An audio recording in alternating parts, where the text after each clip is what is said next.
নমস্কার বন্ধুরা, আমি আপনাদের সাথে বিদায়কনাথ আর বিদায়কনাথ বাপ্পা চ্যানেলে আপনাদের সবাইকে আবারও একবার স্বাগত জানাই। একজন সন্ন্যাসী 12 বছর ধরে কিছু বলেননি। একজন সন্ন্যাসী যিনি কোটি কোটি টাকা দান পেয়েছেন কিন্তু মানুষের কাছ থেকে নিয়েছেন শুধু 10 টাকা। একজন সাধক 10 বছর মৌন থেকে সাধন করেছেন এবং তিনি দাঁড়িয়ে থাকা অবস্থায় সাধন করেছেন। আগুনের শিখা জ্বালানোর জন্য দিয়াশলাইয়ের প্রয়োজন পড়ে না তার, মন্ত্র দিয়ে প্রদীপ জ্বালান তিনি।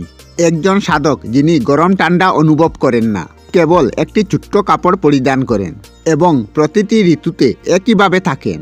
কে এই সাধক যার রামভক্তি দেখে চমকে উঠেছে সমস্ত ভারত? কেবল ভারত নয়, বিদেশেও এই সাধকের নাম ছড়িয়ে পড়েছে। এই 6 মিনিটের ভিডিওতে আমরা আপনাদেরকে এই মহান সাধকের সম্পর্কে বলবো, যাকে স্বয়ং ভগবান হনুমান দর্শন দিয়েছেন। এই ভিডিওতে আমরা জানতে যাচ্ছি ভারতের সেই সাধকের কথা যারা তাদের সাধনার মাধ্যমে আয়ুকে বাড়িয়ে নেন। আসুন জেনে নেই এই মহান সাধককে এবং তার দীর্ঘায়ুর রহস্য কি।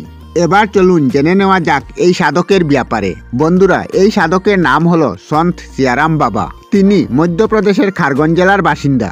তার বয়স 110 বছর বলা হয়েছে।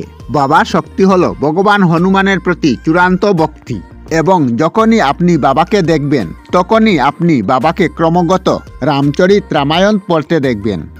এটা বিশ্বাস করা হয় যে সিয়ারাম বাবার জন্ম মুম্বাইয়ের মহারাষ্ট্রে এবং তিনি কেবল 8ম শ্রেণী পর্যন্ত পড়াশোনা করেছেন। বলা হয় বাবা একজন সাধুর সঙ্গে দেখা করেছিলেন। সেই সাধুর সাথে সাক্ষাতের পর বাবা নিজেও সাধু হয়ে যান। তিনি সেই সাধুর দ্বারা এতটাই প্রভাবিত হয়েছিলেন যে তার মনে ত্যাগের ধারণা আসে। তারপর থেকে তিনি নিজের বাড়ি ছেড়ে হিমালয়ের দিকে চলে যান। তবে তার জীবন অনেকটাই রয়েছে রহস্যময়। শুধু কেবল কম কেউই বাবার জীবন সম্পর্কে জানেন। বাবার বিশেষ বিষয় হলো তিনি কেবল 10 টাকা দান নিতেন। 10 টাকার চেয়ে বেশি টাকা দান করলে বাবা বাকি টাকা ঘুরিয়ে দিতেন। একবার অস্ট্রিয়া থেকে কিছু লোক বাবাকে দেখতে এসেছিল এবং তার কাছে গিয়েছিলেন। আশ্রম বা বাবাকে লক্ষাধিক টাকা দান করেছিলেন, কিন্তু বাবা এর মধ্য থেকে মাত্র 10 টাকা নিয়েছিলেন এবং বাকি টাকা ফেরত দিয়েছিলেন। এর পাশাপাশি বাবা সমাজ কল্যাণেও অবদান রাখেন।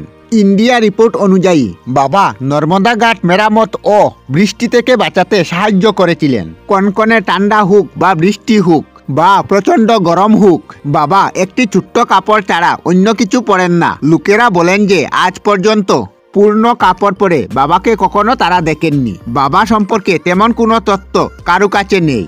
গ্রামবাসীদের মতে হনুমানজির একটি ছোট্ট মন্দির আছে নর্মদা নদীর তীরে। বাবা হলেন হনুমানজির পরম ভক্ত, কিন্তু বাবার সম্পর্কে এর চেয়ে বেশি আর কেউ জানে না। অনেকে বলেন যে বিবাদের জন্য অনেকদিন মন্দির বন্ধ থাকে। ভিতর থেকে শব্দ শোনা যেত, ঘন্টার আওয়াজ শোনা যেত, মনে হতো কেউ হনুমানজির পূজা করছে। সবাই বুঝতে পারেন যে সিয়ারাম বাবাই প্রতিদিন এসে পূজা করতেন। গ্রামের লোকেরা বলেন বাবা মহারাষ্ট্র থেকে নর্মদার তীরে এসেছিলেন বহু বছর আগে আর বাবা এখানেই থেকে যান। জানলে অবাক হবেন যে ধ্যানের ভিত্তিতে বাবা নিজেকে এতটাই শক্তিশালী করে তুলেছিলেন যে প্রচন্ড ঠান্ডা ও পৃথিবীর তাপও তার কোনো ক্ষতি করতে পারত না। একটি ছোট্ট কাপড় পরে সমস্ত ঋতু সহ্য করার ক্ষমতা রয়েছে তার। নতুন রঙের কাপড় পরতে বা গায়ে সোয়েটার কম্বল কিছুই কখনো তিনি জড়াননি এবং তিনি নিজের মতো পূজা পাঠ করে ব্যস্ত থাকতেন। এমনকি যখন আশ্রমে জল ঢুকে যায় তখন বহু লোক এখান থেকে দূরে সরে যায়, কিন্তু তিনি জলের মধ্য দিয়ে এই মন্দিরে গিয়ে নিত্য পূজা করতেন।